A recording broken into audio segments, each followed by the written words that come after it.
नमस्कार दोस्तों, जीएस दुनिया में आप सबका स्वागत है। मैं पॉलिटी की प्रीवियस ईयर क्वेश्चंस की सीरीज चला रहा हूं यूपी पीसीएस, आरओ, एआरओ और यूपी पीसीएस के लिए। ये प्रीवियस ईयर क्वेश्चंस की सीरीज का ये 14वां भाग है। मैं इसमें कुछ शॉर्ट्स नोट्स और इसके कुछ एमसीक्यू के रूप में क्वेश्चंस को देखता हूं। तो पहले हम लोग कुछ शॉर्ट्स नोट्स को देखते हैं, उसके बाद इसके एमसीक्यू को देखते हैं। मूल अधिकार, आखिर मूल अधिकार है क्या? मूल अधिकार को ही मौलिक अधिकार कहते हैं। वे अधिकार, मूल अधिकार का मतलब आप जानिए। ऐसे अधिकार जो किसी भी नागरिक के लिए विकास के लिए जरूरी होते हैं और संविधान के जरिए ये अधिकार उनको प्रदान किए जाते हैं। इन अधिकारों में नागरिकों की स्वतंत्रता और उनके कल्याणकारी कार्य जरूरी होते हैं। मूल अधिकार को संविधान के भाग 3 में अनुच्छेद 12 से 35 से तक लेकर इसका वर्णन किया गया है और इन अधिकारों को 6 भागों में बांटा गया था। इन 6 भागों का विशिष्ट वर्णन इस अध्याय में कराया गया। बात कौन कौन सी है, इसके शुरुआत कहां से हुई, कैसे हुआ, आइए हम लोग इसको जानते हैं। मूल अधिकार, फंडामेंटल राइट। फंडामेंटल राइट जो हैं, इसको सर्वप्रथम नेहरू रिपोर्ट 1928 में मूल अधिकारों को भारत के संविधान में सम्मिलित करने की आकांक्षा प्रकट की गई। भारतीय संविधान के भाग 3 में अनुच्छेद 12 से 35 में मौलिक अधिकारों का वर्णन किया गया है। इसमें जो पहला है वो समानता के अधिकार के बारे में बात की गई है। दूसरा अधिकार स्वतंत्रता का अधिकार की बात की गई है। तीसरा है शोषण के विरुद्ध अधिकार। चौथा है धर्म की स्वतंत्रता का अधिकार। पांचवा संस्कृति और शिक्षा संबंधी अधिकार और छठा है संवैधानिक उपचार का अधिकार। इन्हीं अधिकारों के बारे में कुछ शॉर्ट्स नोट्स के रूप में आपको बताया गया। आइए आगे देखते हैं। इसमें भारतीय संविधान में मौलिक अधिकारों को राज्य कृत्यों के विरुद्ध एक गारंटी के रूप में स्थान दिया गया। जो भारत का संविधान है, इसमें जो मौलिक अधिकार दिए हैं, राज्य का ये कर्तव्य है, राज्य का ये कर्तव्य और उनके विरुद्ध एक गारंटी भी देता है कि आपको ये कार्य जनता के लिए ये कार्य इसको करने हैं। ये एक महत्वपूर्ण स्थान मौलिक अधिकार जो है संविधान में जो भारत के नागरिक हैं उनके लिए ये रखता है। मौलिक अधिकार पूर्णतः नैसर्गिक एवं अपत्यदेय की श्रेणी में आते हैं। अगला पॉइंट की बात करते हैं। आपातकालीन स्थिति में अनुच्छेद 358 एवं 362 के प्रावधानों के अंतर्गत ही मूल अधिकारों का निलंबन किया जा सकता है। मान लीजिए कोई विषम परिस्थिति आ गई, जैसे देश में आक्रमण हो गया या आंतरिक विद्रोह हो गया या किसी देश से युद्ध हो गया, तो उस स्थिति में जो मूल अधिकार दिए गए हैं, जो आपका अधिकार है, उसको आपके अधिकारों को छीन लिया जाएगा। मतलब आपका अधिकार कौन सा? कहीं घूम सकते हैं, कहीं बोलने की स्वतंत्रता है, कहीं रहने की स्वतंत्रता, कहीं भी आ जा सकते हैं, घूमने की स्वतंत्रता है। तो ये सारे के सारे अधिकार आपके छीन लिए जाएंगे आपातकालीन की स्थिति में। ये भी पॉइंट बहुत अच्छी बात है जो जानने वाली है। मौलिक अधिकारों को न्याययोग के रूप में संविधान में रखा गया। अगर आपके न्याय योग्य का मतलब क्या हो गया?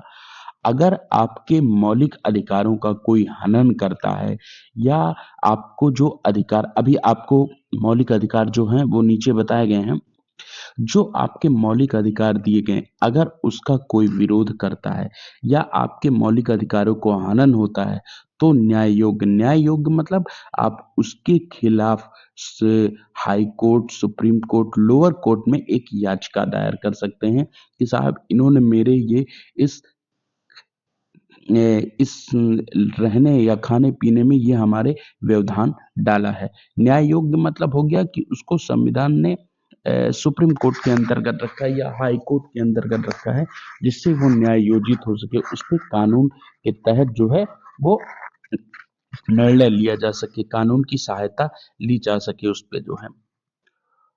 वर्तमान में कुल 6 मौलिक अधिकार प्रदान किए गए। कितने? 6 मौलिक अधिकार, जबकि जो मूल संविधान था उसमें 7 मौलिक अधिकार थे। वर्तमान इसमें प्रेजेंट टाइम कितने हैं? 6 मौलिक अधिकार हैं और जब संविधान बना था तो उसमें 7 मौलिक अधिकार थे। आइए बात करते हैं अगला। ये भारत में जो दिए गए मौलिक अधिकारों की तुलना है वो अमेरिका के अधिकार बिल से की जाती है। मतलब भारत में जो मौलिक अधिकार है और अमेरिका में एक अधिकार बिल है, तो उससे इन दोनों की तुलना की जाती है, क्योंकि ये थोड़ा उससे मिलता जुलता है कि जो अमेरिका के अधिकार दिए गए अधिकार बिल वही भारत में भी लगभग है, तो इसकी तुलना वहां से की जाती है। भारतीय संविधान के मौलिक अधिकारों के संरक्षण का दायित्व न्यायपालिका के पास, जैसा मैंने अभी पहले बताया था, न्याय योग्य कि मौलिक अधिकार जो है अगर उसका कोई हनन करता है तो आप सुप्रीम कोर्ट, हाई कोर्ट या लोअर कोर्ट के पास आप जा सकते हैं। संविधान का अनुच्छेद 14 यह सुनिश्चित करता है समानता, मतलब जो समानता का अधिकार है वो समानता के अधिकार की बात की गई है 14 से 18 के बीच में। 14 से 18 के बीच में हमारी समानता की बात की गई है। अब यहां बात आती है कि संविधान का अनुच्छेद 14 यह सुनिश्चित करता है कि किसी भी व्यक्ति को विधि के समक्ष समता या विधियों के समान संरक्षण से वंचित नहीं किया जाएगा। इस रूप में अनुच्छेद 14 विधायन सत्ता का पर पूर्ण नियंत्रण लगाता है। विधि के समक्ष यानी कानून के समक्ष समता, मतलब कानून के समक्ष जो है सभी लोग समान हैं और जो उसकी विधियां हैं वो विधि जो तरीका है वो सभी को समान रूप से संरक्षण प्रदान करता है। इससे कोई भी वंचित नहीं होगा। अगर एक व्यक्ति ने मर्डर किया है तो उसके लिए भी वही सजा है जो दूसरे व्यक्ति के लिए, अलग अलग प्रावधान नहीं। अगर इधर एरिया के मंगरू ने किसी को मारा और अंबानी ने मार दिया तो दोनों के लिए जो धाराएं हैं वो एक ही लगेगी। ये बात कहता है अनुच्छेद 14। आइए हम बात करते हैं अगला। भारतीय संविधान में जो समानता का अधिकार है वो अनुच्छेद 14 से 18 तक कुल 5 अनुच्छेदों में वर्णित किया गया है। भारतीय संविधान में मैंने बताया अभी कि समानता के अधिकार को, समानता का जो अधिकार है ये 14 से 18 के बीच कुल 5 अनुच्छेद है। पहला है विधि के समक्ष अनुच्छेद, अनुच्छेद 14 में इसकी बात की गई है। आपसे अगर धर्म के आधार पर, मूल वंश के आधार पर, जाति के आधार पर, लिंग के आधार पर और जन्म स्थान के आधार पर अगर कोई विभेद करता है तो उसकी बात किसने दिया? अनुच्छेद 15 में बात की गई है कि उसके खिलाफ इसके तहत आप कोर्ट जा सकते हैं। लोक नियोजन के विषयों में अवसर की समता, लोक नियोजन यानी कल्याणकारी जो बात होती है उसमें अवसर प्रदान किए जाएं तो ये बात अनुच्छेद 16 में की गई है। अस्पृश्यता, छुआछूत का अंत, आपसे अगर कोई छुआछूत करता कि आप निचली जात के हो, आप शूद्र हो, है ना, छुआछूत की बात करता है तो अनुच्छेद 17 में ये बात की गई है, उसके खिलाफ आप कोर्ट जा सकते हो। उपाधियों का अंत, उपाधियों का अंत मतलब अनुच्छेद 18 ये कहता है कि उपाधियों का अंत, जैसे लोग पहले क्या करते थे कि राजा महाराजा महाराज रणजीत सिंह, लॉर्ड डलहौजी। तो ये जो उपाधियां हैं, इन उपाधियों का अब अंत कर दिया। अपने नाम के आगे आप ये उपाधियां नहीं लगा सकते हैं। राजा कुंवर सिंह, है ना। तो ये सारी चीजें आप जो है इस उपाधियों का अंत अनुच्छेद 18 के अंतर्गत ये कहा गया है। आइए नेक्स्ट बात करते हैं। अनुच्छेद 1919 से 22 में स्वतंत्रता के अधिकार वर्णित किए गए हैं। अनुच्छेद जो है 19 से 22 तक में स्वतंत्रता के अधिकार के बारे में बात की गई है। अनुच्छेद 19 के अंतर्गत अभिव्यक्ति की स्वतंत्रता सहित, मतलब 19 में स्वतंत्रता की अभिव्यक्ति कुल 6 प्रकार की स्वतंत्रताएं प्रदान की गई हैं। 19(1) के का में कहता है कि निहित वाक्य एवं अभिव्यक्ति, वाक्य एवं अभिव्यक्ति की स्वतंत्रता, मतलब आपको अपनी बात कहने की स्वतंत्रता है। आप अपनी बात को स्वतंत्र रूप से कह सकते हैं, किसी का उसमें रोक टोक नहीं है। चाहे समाचार पत्रों के माध्यम से, चाहे मीडिया के माध्यम से, आप स्वतंत्र हैं। आप किसी भी मुद्दे पर आप अपनी बात को, ये स्वतंत्रता देती है। आजादी से पहले आपको बोलने का अधिकार भी नहीं था। आप अपने मन की बात भी नहीं कह सकते थे। आप अपने दिलों की बात नहीं कह सकते थे, जो है कि आपको कोई पीट रहा है, मार रहा है, तो आप किसी के पास शिकायत नहीं कर सकते थे। लेकिन आज आपके पास है। निहित वाक्य एवं अभिव्यक्ति की स्वतंत्रता 19(1) के काम में बात की गई है। संविधान का अनुच्छेद 1 खा कहता है कि शांतिपूर्वक एवं निरायुध सम्मेलन की स्वतंत्रता। 19(1) के खा में ये बात की गई है कि आप शांतिपूर्वक कोई भी सम्मेलन कर सकते हैं। उसमें किसी को सम्मेलन की स्वतंत्रता प्रदान की गई है। कभी आपको कोई विरोध उसमें नहीं, कोई तोड़ फोड़ नहीं करनी। आप शांतिपूर्वक बैठ के धरना प्रदर्शन करिए, कोई दिक्कत नहीं, ये स्वतंत्रता आपको है। अनुच्छेद 19(1) के गा में कह रहा संगम या संघ बनाने की स्वतंत्रता, संघ बनाने की स्वतंत्रता। बात जब आती है 19(1) के खा में, क्या कहता है कि आपको संगम या संघ बनाने की स्वतंत्रता, मतलब आप कोई भी पार्टी बना सकते हैं। आप कोई भी 3 लोग हैं, 4 लोग हैं, आपस में मिल के कोई पार्टी बने, संघ बना लिए। बहुत सारे आपने संघ देखे होंगे, है ना। तो इस प्रकार से संघ बनाने की स्वतंत्रता है। अगला बात आती है 19(1) के घा में, भारत के राज्य क्षेत्र में सर्वद आबाद संचरण की स्वतंत्रता, मतलब आप भारत के किसी भी क्षेत्र में आप जाकर के घूम फिर सकते हैं, उसकी स्वतंत्रता आपको प्रदान की गई है। बात आती है अगली कि 19(1) डा में कि भारत के राज्य क्षेत्र में किसी भाग में निवास करने या बस जाने की स्वतंत्रता, मतलब आप भारत के किसी भी क्षेत्र में जाकर के कहीं भी अब रह सकते हैं। कोई उसके लिए रोक टोक नहीं है। आप जम्मू कश्मीर में रहना चाहते रह लीजिए, आप जो है तेलंगाना में रहना चाहते रह लीजिए, आप तमिलनाडु में रहना चाहते हैं, मध्य प्रदेश में रहना चाहते हैं, आप कहीं भी रह सकते हैं। यहाँ पे कोई भी उसकी रोक टोक नहीं है। जो है आप वहाँ जमीन खरीद सकते हैं, रह सकते हैं, जो है ना। क्योंकि आप ये अधिकार आपको मिले हैं 19 के तहत, अनुच्छेद 19 के तहत। अनुच्छेद 19(1) छा में कहता है कोई वृत्ति, व्यापार या कारोबार करने की स्वतंत्रता, मतलब आप कहीं पर भी कोई भी कारोबार कर सकते हैं। आप रहने वाले हैं जो मान लीजिए अयोध्या के, आप लखनऊ में जाके कारोबार कर सकते हैं, तो वो स्वतंत्रता आपको प्रदान की गई है। 19(1) का से लेकर के जो बात की गई है, 19(1) का से लेकर के 19(1) छा तक के दी गई विभिन्न स्वतंत्रताओं पर 19(2) से 19(6) तक विभिन्न आधारों पर निर्बंध आरोपित है ना। ये बात की गई है। आइए अगली बात करते हैं। अनुच्छेद 20 का संबंध अपराधों के लिए दोष सिद्ध के संबंध में संरक्षण से है। अनुच्छेद 21 का संबंध जो प्राण एवं दैहिक स्वतंत्रता के संरक्षण से है। अनुच्छेद 20 में कहता है कि अपराधों के लिए दोष सिद्ध होने पर के संबंध में संरक्षण। अगर आप अपराधी नहीं हैं और फिर भी आपका दोष सिद्ध हो गया, तो उसके लिए संरक्षण की बात की गई है अनुच्छेद 20 में। समझ रहे हैं? अनुच्छेद 21 में प्राण एवं दैहिक स्वतंत्रता के संरक्षण की बात की गई है कि अनुच्छेद आपको अधिकार है कि आप स्वतंत्र रूप से रह सकें, आप कोई सांस ले सकें, ये बात की गई है। अनुच्छेद 21 का में शिक्षा के अधिकार के बारे में, शिक्षा के अधिकार के बारे में बात की गई है।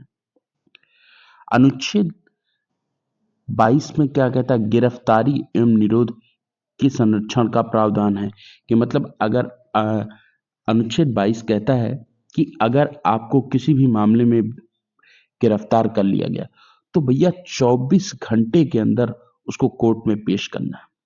अगर नहीं पेश करता है तो वहां गलत है, आप उसके विरोध में बोल सकते हैं। बात अगली पॉइंट आती है कि संविधान के अनुच्छेद 24 में 14 वर्ष से कम आयु के बालकों को कारखानों, खनन इत्यादि परिसंकटमय क्षेत्रों में नियोजन के विरुद्ध अधिकार कहता है। अनुच्छेद 24 कहता है कि 14 वर्ष से कम वर्ग का बालक हो, उसको जो है कोई ऐसा कारखाना हो या जो बहुत ही संकट में है, बहुत ही कट जिसमें बच्चों की जान जा सकती है, तो उसमें क्या कर सकते हैं, वहां 14 वर्ष से कम आयु के बालक उसमें काम नहीं करेंगे। अनुच्छेद 23 कहता है कि मानव के दुर्व्यवहार एवं बलात्श्रम का प्रतिषेध।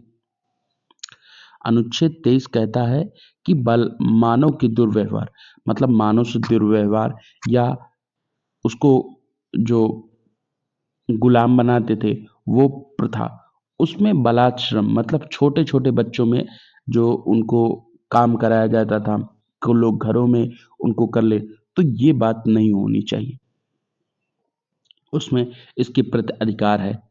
भारतीय अगली पॉइंट कहता है भारतीय संसद द्वारा निर्मित सीमित अधिकार संरक्षण अधिनियम 1955 के अंतर्गत भारतीय समाज को दंडनीय अपराध पौत्रिक किया गया है। मतलब ये जो अधिकार मिले हैं, ये सिविल अधिकार हैं, ये अधिकार संरक्षण अधिनियम 1955 के अंतर्गत ये दिए गए। बात आती है भारतीय संविधान के अनुच्छेद 21 में प्रयुक्त, इसमें क्या है? दैहिक स्वतंत्रता। दैहिक स्वतंत्रता मतलब कहीं भी जाने, पानी पीने, विदेश भ्रमण करने, कहीं भी जाने की उनको स्वतंत्रता प्रदान की गई है। आइए बात करते हैं अगली, धार्मिक स्वतंत्रता का अधिकार। जो धार्मिक स्वतंत्रता का अधिकार है वो अनुच्छेद 25 के अंतर्गत है। प्रत्येक व्यक्ति को अपने धर्म का प्रकार यानी धर्म का प्रचार करने की स्वतंत्रता देता है। प्रत्येक व्यक्ति अनुच्छेद 25 के अंतर्गत क्या है, उसको अपने धर्म का प्रचार करने की स्वतंत्रता है। और सिखों की एक बात दी गई, कृपाण देखा है ना, जो ऐसे तिरछे तलवार, छोटी सी चाकू होती है, उसको रखने का भी अधिकार उनको जो है दिया गया है। भारत के संविधान में जो 26 है उसमें धार्मिक कार्यों की जो प्रबंधित है उसको बात की गई है। अनुच्छेद 29 कहता है कि अल्पसंख्यक वर्ग जो है अपने हित की बात करेंगे। अल्पसंख्यक वर्गों के हितों के संरक्षण की बात की गई है। अनुच्छेद 30 ये भी कहता है कि अल्पसंख्यक के लोग शिक्षण संस्थाओं की स्थापना एवं प्रशासन से संबंधित, मतलब अनुच्छेद 30 में ये भी है कि अल्पसंख्यक वर्ग अपनी शिक्षा की स्थापना कर सकेंगे। उसमें क्या है कि भारतीय जो संविधान में 44वें संविधान संशोधन अधिनियम 1978 द्वारा जो है, जब संपत्ति के जो अधिकार है वो मूल अधिकार की श्रेणी में था, उस अधिकार को हटा दिया गया और उस अधिकार को हटाकर अनुच्छेद 30 का के अंतर्गत विधिक अधिकार में डाल दिया गया। भारत के संविधान जो 44वां संविधान संशोधन 1978 था, जो संपत्ति का अधिकार था वो मूल अधिकार था, उसको हटाकर विधिक अधिकार बना दिया। किसमें? अनुच्छेद 300 का के अंतर्गत। भारतीय संविधान में जो है अनुच्छेद 32 है। अनुच्छेद 32 में संवैधानिक उपचारों के अधिकार है। संवैधानिक उपचारों का जो अधिकार है वो लिखित किया गया है। और ये भी बात है, मूल अधिकारों का जो न्यायिक संरक्षण है वो अनुच्छेद 32 के अंतर्गत उच्चतम न्यायालय के पास है। मूल अधिकारों की जो बात करते हैं अनुच्छेद 32 के अंतर्गत उच्चतम न्यायालय के पास, तथा अनुच्छेद 226 के तहत उच्च न्यायालय को शक्ति प्रदान की गई है। मतलब ये बात है कि अनुच्छेद 32 के अंतर्गत आप उच्चतम न्यायालय में अपने मूल अधिकारों के हितों की बात कर सकते हैं, और अनुच्छेद 226 के तहत उच्च न्यायालय में आपको शक्ति प्रदान की गई है कि आप अपने अधिकार की बात करें। आइए इसमें बात है कि जो सर्वोच्च है तथा उच्च न्यायालय कई प्रकार के विदेशी आदेश जारी करते हैं, जिन्हें प्रादेश या रेट कहते हैं। अब प्रादेश में पहली बात क्या करते हैं? बंदी प्रत्यक्षीकरण। पहली बात आती है बंदी प्रत्यक्षीकरण। बंदी प्रत्यक्षीकरण में क्या है? इसके द्वारा क्या है? इसके द्वारा न्यायालय में किसी गिरफ्तार व्यक्ति को न्यायालय के सामने प्रस्तुत करने का आदेश देता है। यदि गिरफ्तारी का तरीका या कारण गैर कानूनी या असंतोषजनक हो तो न्यायालय बंदी को छोड़ने का आदेश देता है। ये क्या है? ये संवैधानिक उपचार है जो अनुच्छेद 32 के अंतर्गत जारी की है। इसमें बंदी प्रत्यक्षीकरण में क्या होता है कि आपने किसी भी व्यक्ति को अगर गिरफ्तार किया है, पुलिस है अगर गिरफ्तार करती है, तो उस पुलिस को जो है 24 घंटे के अंतर्गत उसको कोर्ट में पेश करना। अगर पुलिस ऐसा नहीं करती है तो आपका अधिकार है, आपको अपने दोषी होने का कारण जानने का अधिकार है। आप न्यायालय में जा सकते हैं और पुलिस ने अगर गैर कानूनी रूप से आपको अरेस्ट किया है तो 24 घंटे के अंदर उसको छोड़ना अनिवार्य हो जाएगा। न्यायालय उसको छोड़ने के लिए बाध्य रहेगा। दूसरी बात क्या आती है? दूसरी बात है परमादेश। परमादेश क्या? यह आदेश तब जारी किया जाता है जब न्यायालय को लगता है कि कोई सार्वजनिक अधिकारी अपने कानूनी और संवैधानिक दायित्वों का पालन नहीं कर रहा और इससे किसी व्यक्ति के मौलिक अधिकार प्रभावित हो रहे हैं।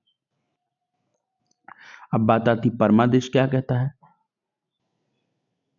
जैसे मान लीजिए कि एक व्यक्ति का कार्यक्षेत्र, ये एक व्यक्ति का कार्यक्षेत्र ए है और ये एक व्यक्ति का कार्यक्षेत्र बी है। अगर ए वाला व्यक्ति अपने स्थान छोड़ में और इस क्षेत्र में जाकर अपने कार्य को करने लगे, अपनी पावर को दिखाए, भाई अधिकारी ये भी, अधिकारी ये भी, लेकिन इनका क्षेत्र ये है और इनका क्षेत्र ये है। अगर ये ए अपनी पावर जाकर के बी को दिखाएगा तो क्या ये सही है? बी कोर्ट के पास चला जाएगा और कहेगा साहब ए हमारे क्षेत्र में आकर के गैर कानूनी काम कर रहे हैं। तो यहां पे कोर्ट आदेश ए को देगा कि भैया आप अपने अधिकार को, जो आपका अधिकार, जो आपका दायरा है, उस दायरे से आप बाहर निकल करके कार्य ना करिए। यह है परमादेश।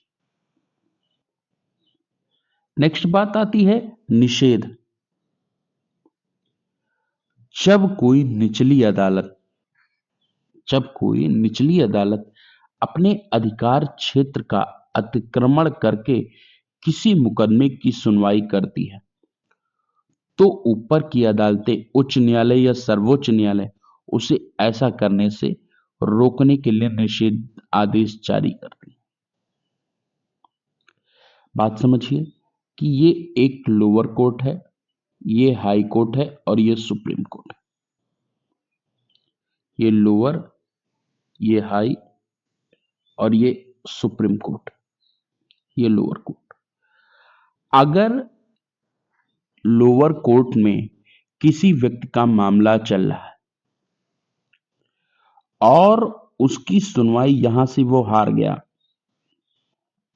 व्यक्ति लोअर कोर्ट में हार गया, उसको हाई कोर्ट में जाकर के रिट जारी कर दी, लेकिन उसकी सुनवाई, उसके आगे की सुनवाई का लोअर कोर्ट कर रहा है, तो इसको देगा लोअर कोर्ट का मतलब जो ऊपर वाला बताया कि एक दायरा इसका लोअर कोर्ट का कि अपने अधिकार क्षेत्र से आप ज्यादा आगे नहीं बढ़ सकते। अगर लोअर कोर्ट अपने अधिकार क्षेत्र से ज्यादा उठ करके सुनवाई करता है तो हाई कोर्ट उस पे एक्शन लगाएगा कि भैया आपका ये अधिकार क्षेत्र नहीं है, आप यहां पे ये ना करिए। इसी प्रकार से हाई कोर्ट में है कि अगर हाई कोर्ट अपने अधिकार क्षेत्र से ज्यादा उठ करके काम करता है तो सुप्रीम कोर्ट उस पे बाउंडेशन लगाता है। ये बात समझिए, इसी को निषेध कहा जाता है। आइए नेक्स्ट, अगली बात आती है अधिकार परीक्षा। अधिकार परीक्षा के बाद बात करते हैं। जब न्यायालय को लगता है, अधिकार परीक्षा, जब न्यायालय को लगता है कि कोई व्यक्ति ऐसे पद पर नियुक्त हो गया जिस पर उसका कोई कानूनी हक नहीं, तब न्यायालय अधिकार परीक्षा आदेश के द्वारा उसे उस पद पर कार्य करने से रोक दिया जाता है। उस पद पर कार्य करने से उसको क्या है, रोक दिया जाता है। अधिकार परीक्षा, न्यायालय है, कोई व्यक्ति है, मान लीजिए नेता मंत्री आजकल बहुत हैं, तो एक व्यक्ति ऐसा है जो सरकारी आदेश पर नेताओं के द्वारा चयनित किया गया है, एक व्यक्ति, उसको गवर्नमेंट जॉब मिल जाती और उसका न कोई एग्जाम हुआ, न कुछ हुआ, कहीं नहीं हुआ, लेकिन वो एक मंत्री जी के खास थे तो उन्होंने अपने पद को जनरेट कर दिया अपने आप ऑटोमेटिक कि भैया ये इस तरीके का है, और उनको नियुक्त कर दिया घर वाले, और उस पर कोई कानूनी कोई पद नहीं बना है। तो कानून न्यायालय उनसे पूछेगा भैया कि किस अधिकार के तहत आप ये बने हैं, इस पद पर काम कर रहे हैं। वो एक सरकार उससे अधिकार परीक्षा है, यानी आदेश द्वारा उससे पूछ सकती किस अधिकार से उसको काम करने से रोक सकती है। बात समझ?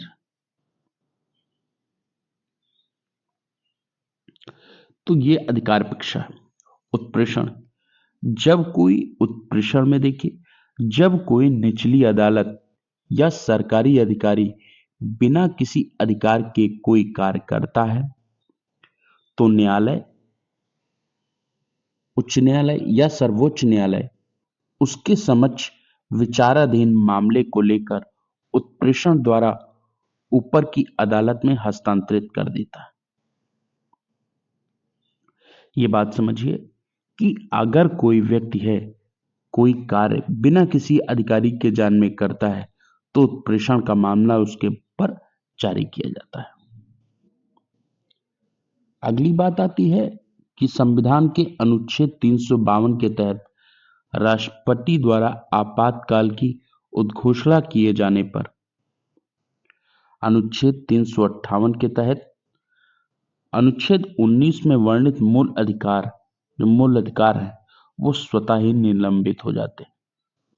मतलब जो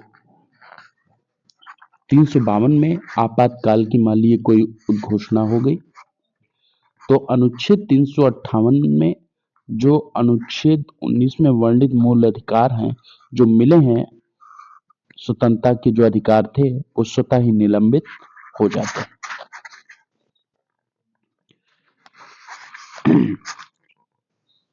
जो अधिकार है अनुच्छेद 20 और 21 को छोड़कर अन्य मूल अधिकार निलंबित करने की जो शक्ति है वो राष्ट्रपति को है, अनुच्छेद 359 के तहत प्राप्त है। मतलब राष्ट्रपति अनुच्छेद 359 के तहत मूल अधिकारों को निलंबित कर सकती है। भारत का जो संविधान में जो 44वें संशोधन के पश्चात अनुच्छेद 20 और 21 में अंतर्गत प्राप्त मूल अधिकारों को निलंबित नहीं किया जा सकता।